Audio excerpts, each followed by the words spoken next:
YouTube श्रोतागण को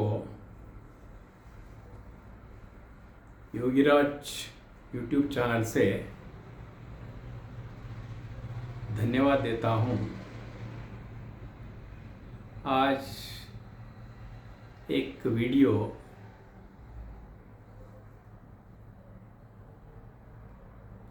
ये मेरा मकसद किसी रिलीजियन को कम नज़र से देखना नहीं है, किसी का तौहीन भी करना नहीं है, लेकिन जो लोगों ने दीगर लोगों को कम नज़र से देख रहे और तौहीन के नज़र से बर्ताव कर रहे, वो लोगों से मेरा गुजारिश है कि ऐसे हरकतें बंद करो। देखो, सारी दुनिया एक तरफ, इस्लाम एक तरफ हो गई। अब इस्लाम है, 200 करोड़ लोग इस्लाम को मानने वाले हैं और 600 करोड़ लोग दीगर लोग हैं जो इस्लाम को मानते नहीं। तो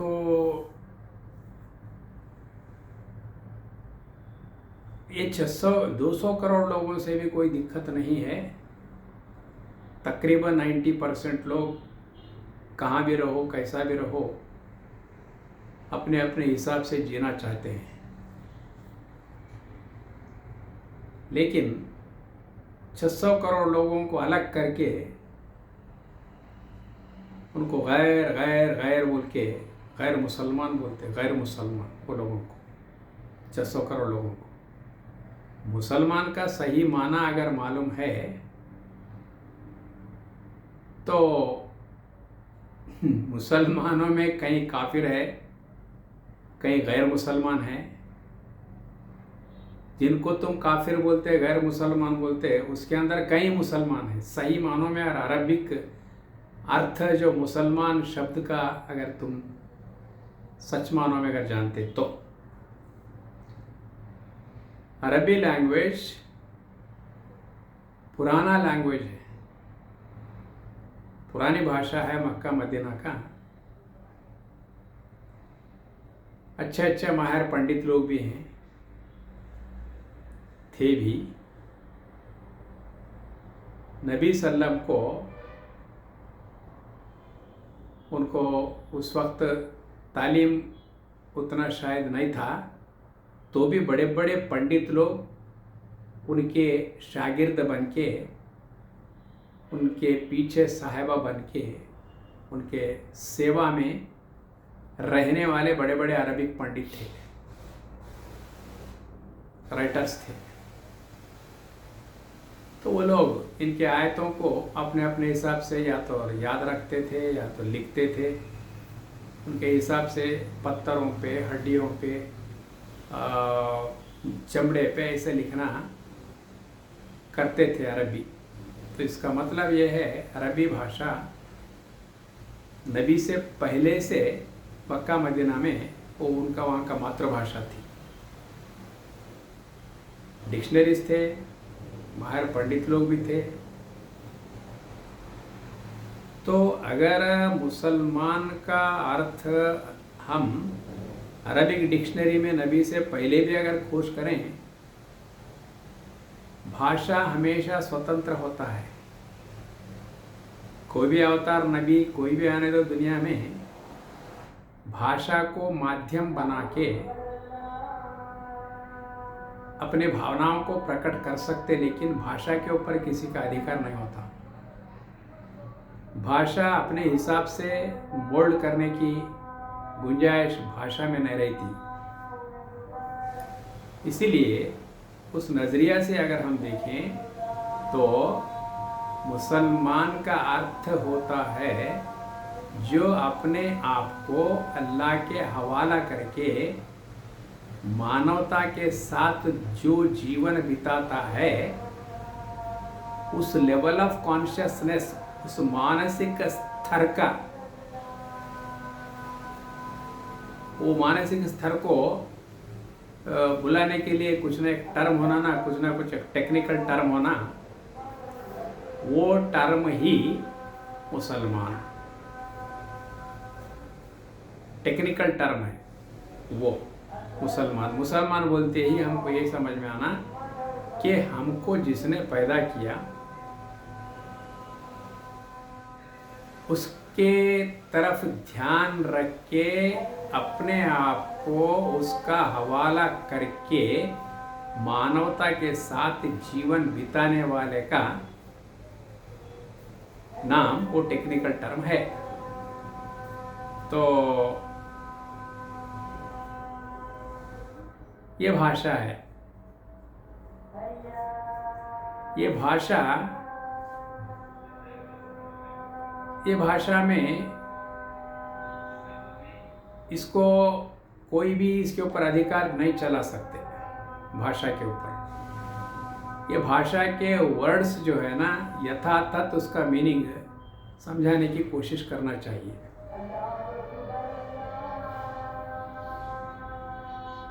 लेकिन नबी सल्लम जब दुनिया में आए वो वर्ड में कुछ ऐड करने चले गए। क्या है? वर्ड का अपना अस्तित्व जो है उसको और कुछ लिंक करे हैं वो लोग। क्या लिंक करें? डिक्शनरी का मीनिंग नबी से पहले कुछ भी हो, परंतु अब मुसलमान का अर्थ ये होता है ज़रूर वो नबी को आखिरी माने, उनके ऊपर नाजिल हुआ जो किताब है कुरान उसको आखिरी किताब माने, ज़ात जो अल्लाह का ज़ात है कुरान में जैसा तस्करा है उसका उसी को माने, और अमाल और शरीयत जिसको बोलते हैं उसी तरह रहे। और कुरान के अंदर जो बताया गया आखिरत क़यामत के बाद जो आखिरत आता है वो आखिरत में जन्नत और दोज़ख में जो वो सब तफसील से जो कुरान के अंदर है उसी को मानना पड़ेगा। ये वो वर्ड को लिंक करे हैं वो लोग। पहले तो नबी आने से पहले मुसलमान बोले तो जो इस सृष्टि को पैदा किया और जिसने मुझे खुद को पैदा किया, जिसका नाम पूरा पालनहार है, उसका हवाला होके जो जीता उसका नाम मुसलमान था। तो ये लिंक कर दिए उसको। बहुत अच्छा है। तो ये लिंक करने के बाद सब उनको गैर दिखने लगे, गैर मुसलमान दिखने लगे, क्योंकि वो ऐसा ही होता है पंथ का। अब आज का उन्वान क्या है? साकार निराकार। साकार निराकार, भगवान अल्लाह ईश्वर जो है निराकार है बोलते हैं अभी। फिर उसका साकार रूप क्या है? साकार निराकार एक है। इसके लिए आपको हम एक मिसाल देंगे। गवर्नमेंट हुकूमत एक लफ्ज़ है, हाँ? प्रभुता, हुकूमत, गवर्नमेंट एक लफ्ज़ है। लफ्ज़ में उसका कोई आकार नहीं रहेगा। लफ्ज़ में हुकूमत बोले तो हुकूमत दिल में है हुकूमत, लेकिन बताने के लिए कहीं भी नहीं रहता वो सरकार, आकार नहीं रहेगा। लेकिन जो निराकार है, हुकूमत बोले तो कहीं भी नहीं दिखता अपने को, वो भी एक निराकारी है। लेकिन वो हुकूमत से बर्ताव करने के लिए कुछ जीवो पास करना है, हुकूमत चलाना है, ऑर्डर्स देना है, तो हुकूमत तो निराकार है, परंतु साकार एक हुक्मरान की आवश्यकता है। सरकार किनका है? फलाने का है। सरकार फलाने का है, फलाना नहीं तो फिर सरकार का अस्तित्व नहीं। सरकार गिर गया, सरकार नया आ गया, ये जो बातें हैं ना, तो वहाँ पर हुक्मरान जब रहता है तो उसी का सरकार होता, उन्हें गिर गए तो उसका सरकार भी गिर गए, सरकार हो जाता। तो सरकार हुकूमत निराकार में अपने को भावना के अंदर रहता खाली, लेकिन कार्यान्वित होने के लिए हुक्मरान एक एक एक क्या है, एक प्राइम मिनिस्टर, एक मिनिस्टर, एक कलेक्टर ऐसा होना चाहिए। उसके सामने कुछ भी हम करना है तो दरखास्त उसको देना पड़ेगा। देते हैं कलेक्टर को, लेकिन बोलते हैं हमारा दरखास्त हमने हुकूमत को दिए हैं। हुकूमत कहाँ है, दिखता नहीं। कलेक्टर बोले तो हुकूमत का हुक्मरान है। ऐसा कुछ भी सरकार से हासिल करने के लिए हम हड़ताल करते हैं। हड़ताल करने के बाद ये हमको होना चाहिए बोल के वो पूरे जितने भी मुहिम रहता, लोगों का झुंड रहता, वो दरख्वास्त को लेके तालुके में है तो तहसीलदार को देते, या डिस्ट्रिक्ट में है तो कलेक्टर को दे देते, या और स्टेट को गए तो डायरेक्ट सीएम को दे देते। किनको दिए सरकार पर? सरकार को दिए। सरकार क्या निराकार है साकार है? सोचना पड़ेगा अपने को। सरकार तो निराकार है, परंतु हुकूमत निराकार है, हुक्मरान साकार होता हमेशा। उसी तरह ईश्वर का आकार ही नहीं है, एक सच है। ईश्वर निराकार है, विराट विश्व ही उसका साकार रूप है, पंचतत्व ही उसका एकामत है। ईश्वर तो निराकार है, लेकिन साकार में अगर हमको देखना है, हुकूमत तो निराकार है, साकार में देखना है तो वहां पर हुक्मरान कैसा है ना। यहां पर ईश्वर का विराट, ईश्वर शक्ति से बनी हुई जो विराट विश्व ही उसका साकार रूप है, ये सनातन का मान्यता है। पंचतत्व ही उसका एकामत है, जो कम से कम एक अंश मात्र आपको बताना है। एकामत खुदा यानी ईश्वर का शक्ति का रूप अगर बताना है तो ये काफ़ी है। पंचतत्व जितने भी है ना, पंचतत्व काफ़ी है अपने को। ज़मीन, आसमान, आग, हवा, पानी, ये 5 तत्व जो है ना, एकामत खुदा है। ये पंचतत्व से ही हमारा जीवन चल रहा है। यही ईश्वर का ऐश्वर्य है। क्या है ये पंचतत्व यानी आलमीन क्या है, पूरा विश्व क्या है? ईश्वर का ही ऐश्वर्य है। ईश्वर और ऐश्वर्य में क्या अंतर है? ये विराट विश्व जो है उसका ऐश्वर्य है और इसका ईश्वर है। ईश्वर का ऐश्वर्य विराट विश्व है। अब ईश्वर को और ऐश्वर्य, उसके ऐश्वर्य जो पूरा आलमीन है, नाता कैसा होता? शहद में मिठास आंखों को दिखता नहीं, परंतु शहद में मिठास है। मिठास के बगैर शहद का इमेजिन नहीं कर सकते। उसी तरह ईश्वर का ऐश्वर्य एकामत पूरा ये विराट विश्व है, पंचतत्व, सूरज, चांद वगैरह जो है ना, उसके ऐश्वर्य है। ईश्वर और ऐश्वर्य फूल और खुशबू को अलग नहीं कर सकते, ईश्वर को ऐश्वर्य को अलग नहीं कर सकते, चिराग और रोशनी को अलग नहीं कर सकते, ईश्वर और ऐश्वर्य को भी अलग नहीं कर सकते। ऐश्वर्य का मतलब आलमीन एकामत खुदा। ये हम क्या कर रहे? निराकार ईश्वर तो अपने जगह है, हम भोग और उपभोग जो है ना, क्या है? ईश्वर का साकार रूप, ये पंचतत्वों का भोग और उपभोग कर रहे हैं। सूरज, चांद वगैरह इनका भोग और उपभोग कर रहे हैं। इसको संस्कृत में उपासना भी कहते हैं। हम क्या कर रहे हैं? पहले के वीडियो में मैंने बताया हम क्या कर रहे हैं। पंचतत्वों को उपासना के बगैर हमारा कुछ नहीं चलेगा। ये राज ईश्वर और ऐश्वर्य का ये राज है। आप लोगों ने, इस्लामियों ने, ईश्वर से ऐश्वर्य को गैर बोलते हैं, गैर अल्लाह बोलते हैं। अल्लाह का विरासत यानी मतलब उसका ऐश्वर्य ही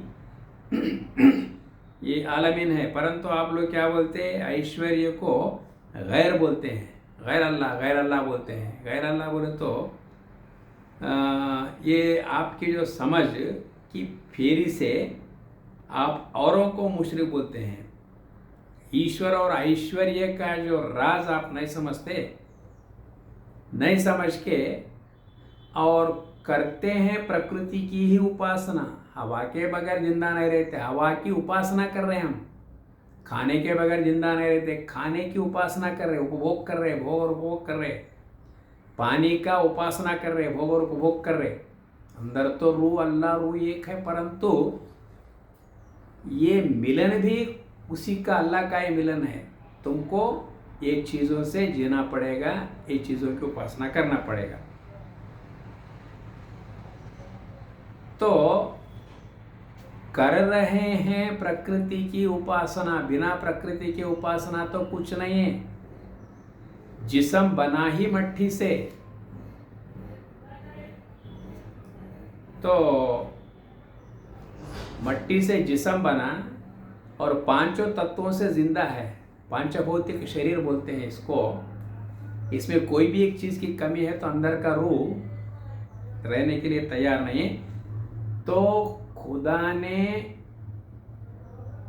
खुद का एकामत रूह के जरिए अंदर है, उसके बाद वो तुम्हारा जिंदगी अगर सक्सेसफुल चलना है तो ये प्रकृति की उपासना हर दिन करना ही पड़ेगा। हर पल तो सांस की उपासना चल ही रहा है।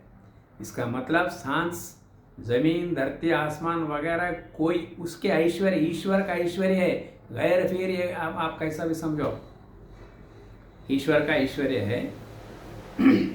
ये बात को नहीं समझ के गैर बोलते हैं, गैर। और प्रकृति से जो प्रेम करना है और प्रकृति की उपासना करते हुए भी प्रकृति को गैर बोलते हैं आप। और प्रकृति ईश्वर का ऐश्वर्य है बोल के जो हम प्रकृति की जो उपासना करते, देव और देवता, वेदों में है ये बात। देव बोले तो परमात्मा, देवता बोले तो उसका ऐश्वर्य, दिव्यता। देव का दिव्यता, ईश्वर का ऐश्वर्य, ऐसा है समझो।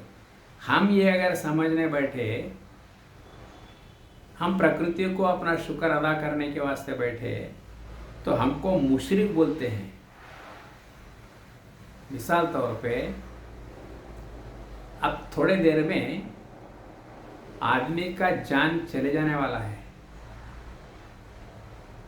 ऐसा हुआ, कुछ भी हुआ, उसको लेकर जाके हॉस्पिटल में दाखिल कर दिए।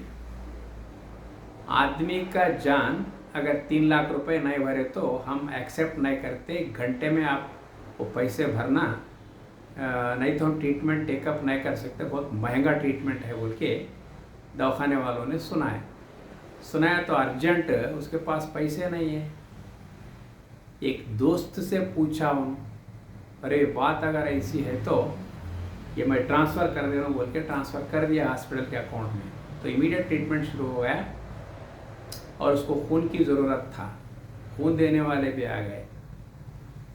पैसे दाखिल होने के बाद 8 दिन के अंदर जिंदा होके बाहर आ गए। अगर उस दिन वो नहीं जाता दवाखाने को, या तो ट्रीटमेंट स्टार्ट नहीं होता तो मरने वाला था। तो दिल में डालने वाला अल्लाह ही है। उसको पूछो बोल के डाला अल्लाह ही है, ईश्वर ही है। इसको दे दो बोल के अंदर दिल में डाला है, ईश्वर ही है। ये सच है। बिना रूह का ना उन्हें है ना इन्हें है, रूह अल्लाह एक है। तो डाला गया अल्लाह से ही, बात पूछो बोल के उसको दे दो बोल के इसको। और जिद से ट्रीटमेंट करने का करो बोल के वो डॉक्टर के दिल में भी अल्लाह ही डाला। ये सच है। परंतु दुनिया की मर्यादा है। क्या है वो मर्यादा? जब ट्रीटमेंट होके आदमी जिंदा होके बाहर आने के बाद आप अगर मदद नहीं करते तो शायद छूट जाता था हाथ से। पैसे जिसने घंटे में डाल दिया अकाउंट के अंदर, उसको भी धन्यवाद देना पड़ेगा। और जो खून भी दिए, उसको होने का खून भी दिए, उनको भी धन्यवाद देना पड़ेगा। और डॉक्टर चैलेंज लेके जो ट्रीटमेंट किया, उसको भी धन्यवाद देना पड़ेगा। तीनों को बाजू में रख के अल्लाह चाहे तो हुआ मियाँ बोले तो उसको क्या बोलते हैं? बदतमीज बोलते हैं ना। तो दुनियादारी का जो उसूल है, उस उसूल से चलना पड़ेगा। तो सब कुछ खुदा का ऐश्वर्य है, परंतु उस ऐश्वर्य को हम गैर समझ के कुछ का कुछ बात करें, और ईश्वर और ईश्वर की मान्यता ऐश्वर्य में है बोल के अगर कोई मान्यता दे रहा है, उसको मुशरिक बोलते हैं आप लोग। सच मानो में थोड़ा सोचना पड़ेगा इस बात को।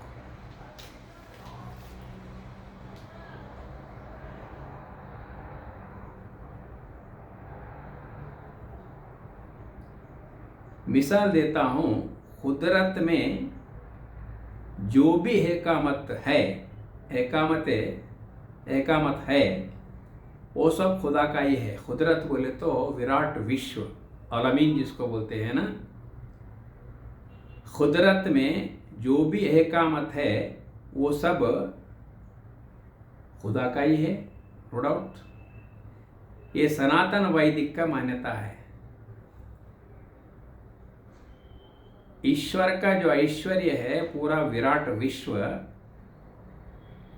ये कुछ अलग नहीं है, ईश्वर का ही ऐश्वर्य है। ये सनातन की मान्यता है। लेकिन इस्लाम कुदरत को खुदा से अलग गैर मानते हैं। कुदरत बोले तो ज़मीन, आसमान, ये धरती, पानी वगैरह, ये सबको इस्लाम कुदरत को खुदा से अलग गैर मानते हैं, मगर सब तारीफ खुदा का है बोलते हैं। अल्हम्दुलिल्लाह ही तो बोलते हैं। तो सब क्या है? खुदा तो निराकार है। फिर ये सब क्या है? सब बोलने के बाद साकार आ ही गया, खुदा के है। क्या है सब?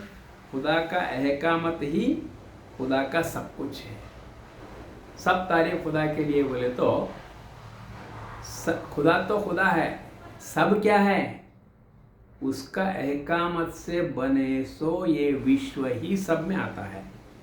एवरीथिंग, सब बोले तो एवरीथिंग क्या है?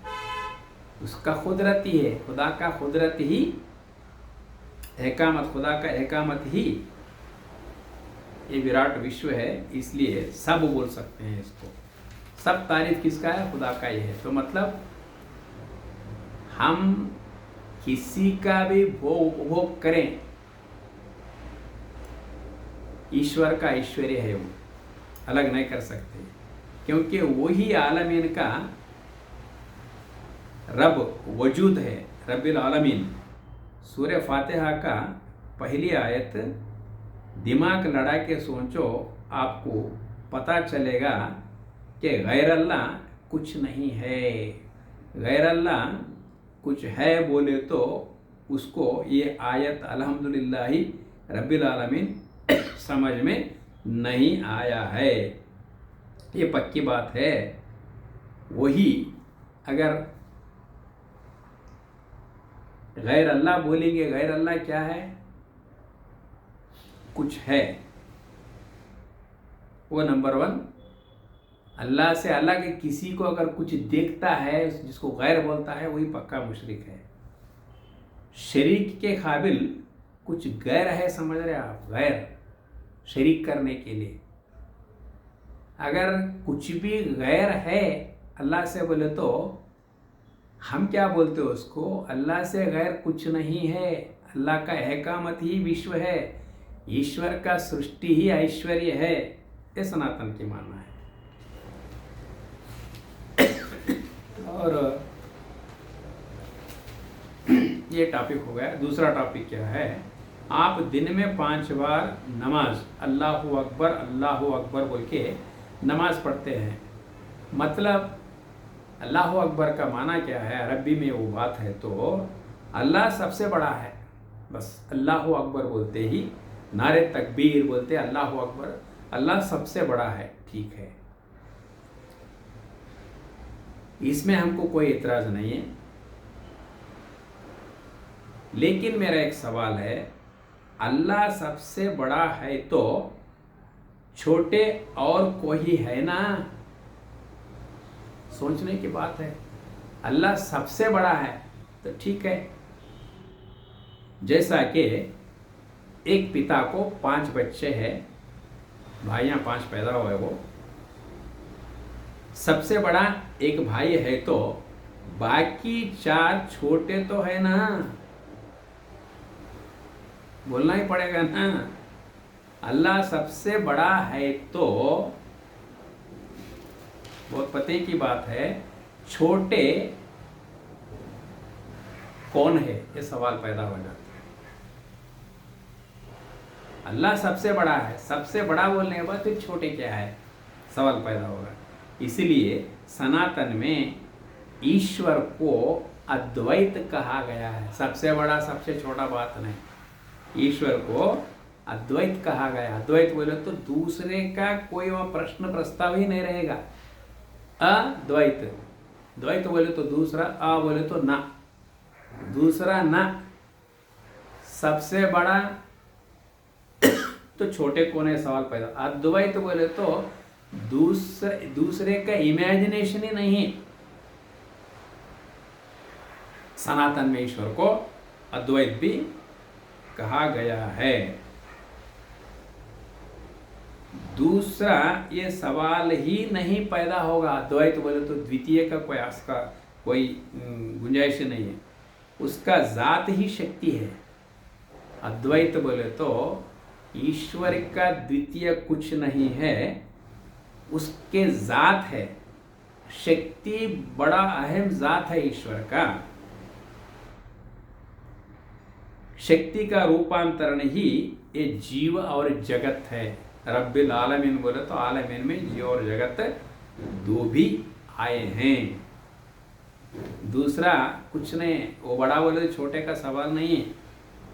दोबारा और एक बार सुनो, दूसरा सोचो ही न को, इसका नाम अद्वैत है। ईश्वर को अद्वैत भी बोलते हैं, द्वितीय का कुछ बात नहीं है। दूसरा, ये सवाल ही दिल में पैदा नहीं होता तो ईश्वर का जात क्या है, शक्ति है। वो शक्तिमान है तो उसका जात ही शक्ति है। शक्ति का रूपांतरण ही ये जीव और जगत है। ये समझने के बाद आपको एक बात समझ में आएगा, अल्लाह सबसे बड़ा है नहीं, सबसे कंपैरिजन ही नहीं है उसको, है दूसरे का इमेजिनेशन ही नहीं है। ये सनातन वैदिक का सिद्धांत है। आप बोलते हैं गैर गैर गैर, आपका मर्जी है वो। और तीसरा, जिनको आप अल्लाह मानते हैं वो अर्रहमान अर्रहीम है। तीसरा टॉपिक ये, जिसको आप अल्लाह मानते हैं वो अर्रहमान अर्रहीम है। जिनको आप नबी मानते हैं उन्हों रहमतुल आलमीन है। जिनको आप अल्लाह मानते रहमान अर्रहीम है, जिनको आप नबी मानते, नबी सल्लल्लाहु अलैहि वसल्लम जिनको नबी मानते वो रहमतुल आलमीन है। अब ये अल्लाह का और नबी का रहम सिर्फ क्या ये मुसलमानों के ऊपर ही है क्या? रहमतुल आलमीन है, नबी से सीखो आप। आलमीन बोले तो पूरे पशु पक्षी परिंदे भी आ गए समझो इसमें, ठीक है, वो दूर उतना दूर नहीं भी अगर गए। आलमीन बोले तो ग्लोब के ऊपर जितने इंसान पैदा हो गए वो सबके ऊपर रहमत नबी का है। आलमीन, रहमतुल आलमीन कहा गया, रहमतुल मुसलमान नहीं कहा गया उनको। अर्रहमान अर्रहीम अल्लाह को कहा गया है आपके अरबी के अंदर कि इतना रहम है उसके पास, सब सुपरलेटिव, उससे बढ़ के रहम किसी के पास नहीं रह सकता। 70 माओं का प्रेम अल्लाह को दुनिया वालों के प्रति है। तो इसमें कहीं तो भी मुसलमानों के ऊपर ही रहम है उसका, या नबी का जो रहम है वो खाली रहमतुल मुसलमान है, ऐसी बात नहीं है।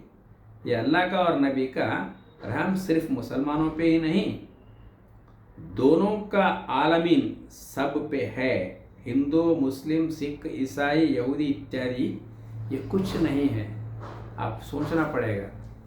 रहमतुल आलमीन है, सबके ऊपर उनका रहम है।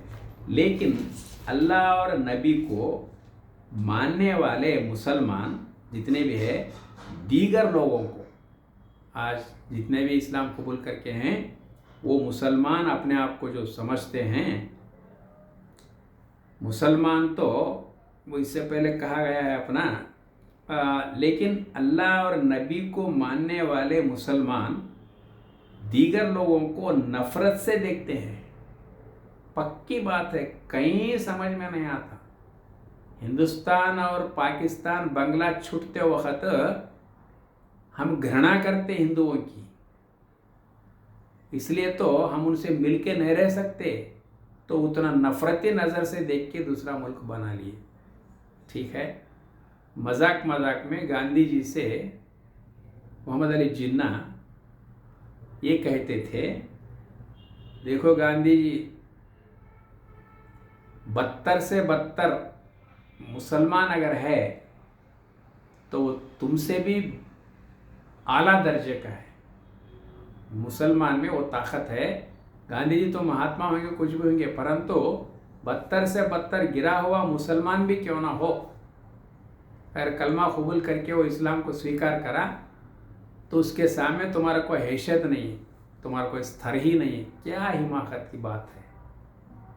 ये जो है ना, जिनका रहम रहमतुल आलमीन है, उनके नबूवत में आए, उनके नबूवत में से आए क्या ऐसे गंदे गंदे बातें, गंदे गंदे ख्यालात अपने दिल में रखना। ये कितना मानने वाले मुसलमान दीगर लोगों को नफ़रत से देखते हैं। मिसाल दिया आपको, अपने आप को मुसलमान पाक मानता है, औरों को नापाक, नजस, मुशरिक, काफिर ऐसे टाइटल देके लोगों को वो बात करते हैं, टाइटल देते हैं। वो लोग गैरों के बारे में नफ़रत के, गैरों के बारे में ऐसे कहते हैं, ऐसे टाइटल्स देते हैं, नापाक, नजस, मुशरिक, काफिर, क्या दिल चाहे बात करते हैं। नफ़रत के निगाह से देखते हैं, अंदर से बाहर खाली निगाह तो अंदर ऐसा रहता है, लोग हम पाक है, वो लोग नापाक है। अब बाहर कारोबारी के अंदर, ये हिंदुस्तान है, अब यहाँ पर इनसे मिलके कारोबार करना पड़ेगा। बाहर तो कुछ खाली दोस्ताना बात ऐसे रखते हैं, लेकिन अंदर तो ऐसा है। इसीलिए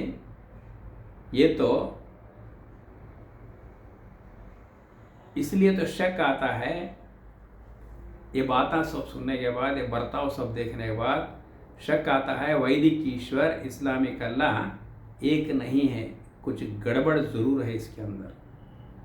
इस्लामियों का मान्यता वैदिक ईश्वर का कैसा है, इस्लामिक लोगों का मान्यता कैसा है बोले तो, वैदिक ईश्वर का काम ख़त्म हो गया, वो रिटायर्ड हो गया या तो आउट हो गया, वैदिक ईश्वर का काम ख़त्म हुआ, रिटायर्ड हो गया। 1400 साल पहले उन्हीं के जगह में कोई नया अपॉइंटमेंट हुआ, उनका नाम अल्लाह है। ऐसे ही बात करते बड़े बड़े मौलवी, मुफ्ती लोग बात करते, उनका एक प्राउड तो इतना रहता है जिसका कोई हद नहीं है, कोई चीज नहीं है दूसरे हमारे सामने बोल के। हाँ, अब वो पुराना ईश्वर का, वैदिक ईश्वर का खत्म हो गया 1400 साल पहले, अब नया खुदा आ गया, अब ये नया ही चलेगा क़यामत तक। कुछ ऐसे ऐसे बातें रहते, अब से क़यामत तक ईश्वर नहीं अल्लाह का ही चलेगा, खुल के बोलते हैं। तो मेरा बोलने का मतलब, हम सब एक बूंद से पैदा हुए, आप मानते हैं इस बात को? अरे भाई, ऐसी भावना डेवलप करो। एक बाप को 5 बच्चे हैं, उसमें एक आदमी एक नमूने के निकले। बाप 10 रुपए दिए तो उसको 1000 रुपये बनाए सो भी है, बाप 1000 रुपये दिए तो पूरा 10 रुपये भी रखे सो है। कोई अच्छा बुरा कैरेक्टर सब कुछ रहते, लेकिन बाप के निगाह में वो खून जो है, एक खून से पैदा होगा इसको, वो बाप का निगाह कैसा रहता, उसी तरह हम सब एक बूंद से आए हैं। इसको थोड़ा दिमाग में रख लेना। कितना भी खराब क्यों ना हो एक बेटा, लेकिन बाप तो उसको बेटे के नजर से ही देखता है। बोलने का बोलता, गाली देने का देता, लेकिन माँ बाप उसके दिल से बाहर नहीं फेंकते उसको। इसलिए हम सब एक बूंद के हैं। अगर तुम्हारी मान्यता है वो बूंद आदम का है, आप बोलो, हम शिव जी का है बोलते, कोई कुछ भी बोलो, लेकिन हम सब एक ही मैनिफेस्टेशन, एक ही सांचे से निकले सो हैं हम, ये कभी नहीं भूलना। मजहब बाद की बात है, मजहब और गवाह क्या है, हम सब में एक ही जात का रूह चमक रहा है। हमारा जीव धर्म एक है। हमारे पंच ज्ञानेंद्रिय जितने भी, नफ्स जिसको बोलते हैं, खल्ब जिसको बोलते हैं, नफ्स जिसको बोलते हैं, रूह जिसको बोलते हैं, हम सब में एक समाया हुआ है। सबका लक्षण एक है। जैसा कि एक बीज जमीन में डाल दिए हमने, एक निबोली का बीज डालने के बाद बड़ा झाड़ पैदा, करोड़ों लाखों बीज उसको पैदा हो गए। तो वो कोई भी बीज पहले डाले उसे बीज से अलग नहीं होता, वो जात एक ही हो जाता। उसी तरह हम सबका मूल एक होने से इस धरती पे 800 करोड़ लोगों का सिस्टम ऑफ बॉडी एक सा है, जीना मरना एक सा है, नफ्से ख्वाहिशात एक सा है, सुख और दुख एक सा है, हमारा सांस लेने का तरीका एक सा है, हम बच्चे पैदा करने का तरीका एक सा है, हम खाना खाने का डाइजेशन करने का एक सा है, मैनिफेस्टेशन ही एक सा है। इसके बाद प्रकृति जो है ना, जिसको हम कुदरत बोलते हैं, वो हमसे करने का बर्ताव भी एक समान है। आग में हाथ रखो, हिंदू मुसलमान नहीं देखता, सबको जला के फेंक देता हो। पानी में हाथ रखो, हिंदू मुसलमान नहीं देखता, सबको ठंडा दिखता। प्यास लगा है, वो किसको लगा प्यास, किसको लगा, हिंदू या मुसलमान कुछ नहीं। प्यास बुझाने की क्षमता पानी में है, सबके सब पानी को पीना ही पड़ेगा। प्राण रुकना बोले तो सांस की आवश्यकता है, अच्छा ऑक्सीजन की आवश्यकता है, वो मोहर नहीं है उसके ऊपर, ऑक्सीजन के ऊपर। हर कोई भी हवा से ही जिंदा रहता है। ये काफ़ी नहीं है क्या? सूरज सबके लिए एक आया, चांद एक आया, धरती सबके लिए एक है, पानी एक है, आसमान एक है, सब कुछ एक है। एक रहने के बाद हम अलग अलग जो समझना है ना, ये थोड़ा हमारा अक्ल का कमी की वजह से होता है। ठीक है, किनका मज़हब के ऊपर उनको मर्यादा रहने में कोई दिक्कत नहीं है, लेकिन स्वीय आचरण सर्व आदरण, इस दृष्टि से रहना बहुत अच्छा रहता। हिंदू मुस्लिम का दरार बहुत कुछ बढ़ गया। आखिरी में ये क्या होता पता नहीं। अब ये अगर वीडियो आपको पसंद आए तो सब्सक्राइब करो। मेरे को डॉक्टरेट मिला है कम्युनल हार्मनी में, मतलब सर्वधर्म समभाव के वास्ते मुझे डॉक्टरेट मिला है। अब मैं थोड़ा कड़वी ज़बान में बोले भी तो ज्ञान का वर्धन करने के लिए, विवेक वर्धन करने के लिए मैं वीडियोस लगा रहा हूँ। मेरे को कोई रिलीजन से नफ़रत नहीं है, लेकिन जो मुझे नफ़रत करता है, मेरे रिलीजन को जो नफ़रत करता है, उसको सबक सिखाना थोड़ा ज़रूरी होता है। धन्यवाद।